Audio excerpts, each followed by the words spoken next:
The brilliant Malcolm Wallop once said, "Our education system is appallingly poor right now, yet somehow we're turning out some of the most intellectual and powerful, sophisticated minds in the world." And I believe that's because we still have the potential. Hi, my name is Desiree Escarcega, and this is my speech on why mental health in the education system should be re-evaluated. So what is mental health? According to the CDC, mental health is the condition that affects people worldwide. Mental health includes our emotional, psychological, and social well-being. So why is this important? Mental health and mental well-being has shown to affect the community itself, and this has been further proved by the United States. In the United States, facts and figures, it has been shown that in 2020, suicide rates have went up to the second leading cause of death amongst children, adolescents, and adults aged 15 to 24 years of age. It has also been shown that in 2020, an astonishing 132 individuals in the United States died each day by suicide, and a record of 1.4 million Americans have attempted suicide in 2020 alone. A percentage of 10.3% of Americans have also been reported to have considered suicide, although these rates are projected to actually be significantly higher than they were reported.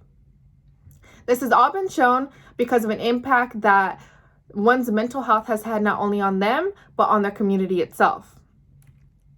So who does it impact? Of course, it impacts the United States, as we just seen, but who else does it impact?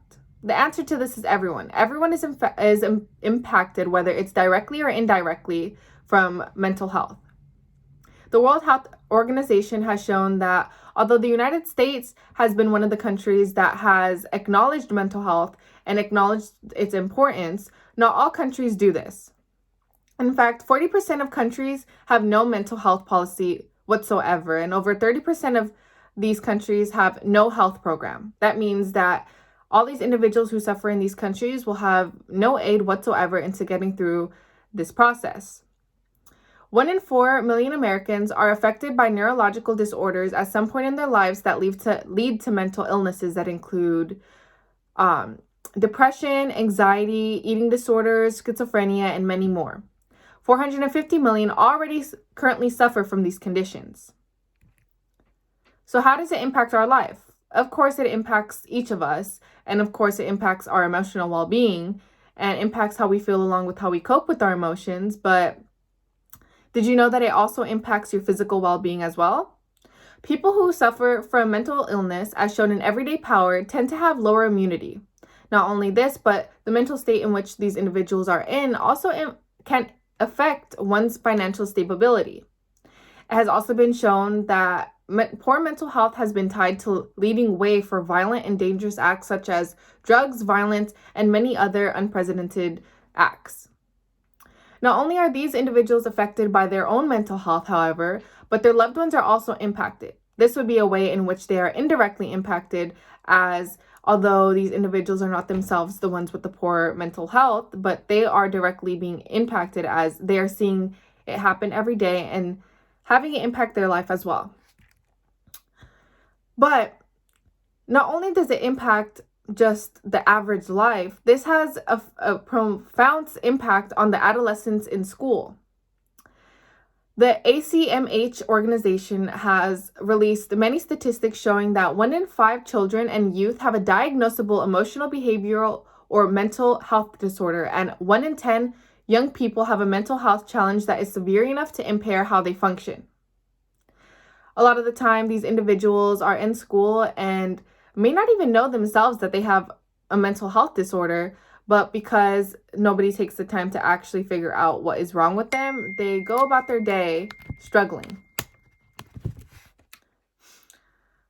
Not only this, however, but the demanding curriculum that they are presented with today has shown to have them struggling incredibly in school and have an decreased motivation when actually being productive. This has had profound impact when regarding their graduation rates and their dropout rates. Because of how demanding the curriculum is, and because they are already falling behind and having to struggle with their mental health along with struggling with their actual academics, it has been shown that 60% suffering from these problems don't actually graduate, and 50% drop out by the time that they're 14. A lot of these individuals, as said before, have a hard time identifying themselves as struggling, and they all cope differently. So as they're in school, a lot of the time those around them aren't able to help them because they don't reach out or let them know that they are there to help them. Additional struggles that these children face, however, are they deal with the stigma that surrounds the gender suffering from mental illness and health. It has been shown that although females are projected to be more likely to actually commit suicide or attempt suicide, men actually have an increased rate of actual successful suicide rates. But not only this stigma that surrounds them, but the sexual identity, race, and gender all are impacts that affect them when considering bullying. When individuals in their school find out about their sexual identity, find out about or acknowledge their race or acknowledge their gender, they're hit with these different factors that impact their mental well-being, as they feel like everybody's against them. Not only this, but their family's socioeconomic status also impacts the way in which they are struggling. By them having access to get help and support, or them not having access, that impacts them directly, because some of these kids are suffering from mental health while not even knowing it, because they don't have health insurance, or they're not able to pay for therapy, or paid to get diagnosed, or paid to get help. Home life also, not all students share how their home life is going. So because of this, they are suffering at home, whether it's from being abused both mentally or physically or both, along with having missing parent figures or just not the greatest broken childhood. They're suffering along with everything that they're going through with at school. So how could this be resolved? This can be resolved by increasing support from school, by providing more resources such as counselors, as 40% of schools still lack counselors, and by providing more education to students on the importance of their mental health, by letting them know that it's okay that they're not doing the best, and it's okay that they need to reach out for help. By providing extra support academically for those struggling, it could also be a significant help, as they won't feel like they're failing as much, and it could increase the actual graduation rate for these individuals so that they're not dropping out by the time that they're 14. By the schools having a stronger relationship with parents and the community, it could provide a unity amongst the school that would strengthen how the kid is succeeding in school and how their mental health is going. It would provide them for the opportunity to figure out what's really going on at home and what challenges they're facing at home along with that school that they can help resolve or help them get past. Providing a modification to the workload where they're still able to work in school to execute the needed curriculum that they needed, but also not giving them an excess amount of work so that they're able to focus on themselves and their mental health, would also increase the graduation rates and decrease the dropout rates by the time that they're 14.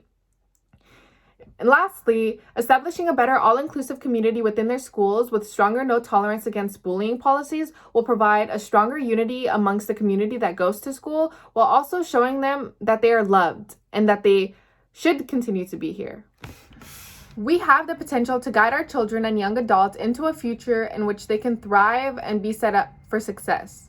It is up to us today to take the steps to ensure this.